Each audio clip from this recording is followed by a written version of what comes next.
Marine Le Pen a saisi la Cour européenne des droits de l'homme pour tenter de faire suspendre en urgence sa peine d'inéligibilité. La figure de l'extrême droite demande aujourd'hui l'aide d'une juridiction qu'elle a longtemps critiquée. Pendant des années, elle dénonçait la CEDH qu'elle considérait comme une menace pour la souveraineté nationale, la qualifiant d'organe politique grisé par son propre pouvoir et appelant même la France à en sortir. Une position qu'elle n'a abandonnée qu'en 2022. Je pense qu'on peut beaucoup faire avec la Convention européenne des droits de l'homme. Mais je n'attribue pas à la Convention européenne des droits de l'homme, si vous voulez, le rôle, en quelque sorte, qui a été de plus en plus important au fil du temps et qui consisterait à être le gardien des droits. Le créateur des droits, c'est la France.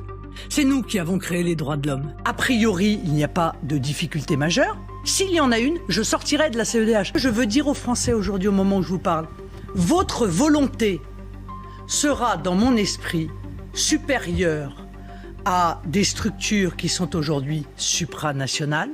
Je ferai tout, encore une fois, pour rester dans les structures internationales, si tant est qu'elles respectent la volonté du peuple français. C'est clair, je crois. Dans sa requête, elle estime que l'exécution provisoire constitue un risque d'atteinte majeure et irrémédiable à ses droits et à ceux des électeurs. Mais selon plusieurs juristes, ses chances de succès sont faibles. La CEDH a déjà validé ce type de sanctions dans des cas similaires. Une autre information qui concerne le Rassemblement national a été livrée mercredi par Jordan Bardella sur X. Le président du RN a annoncé qu'une perquisition au siège du parti a commencé mercredi matin, menée par une vingtaine de policiers de la brigade financière et 2 juges d'instruction.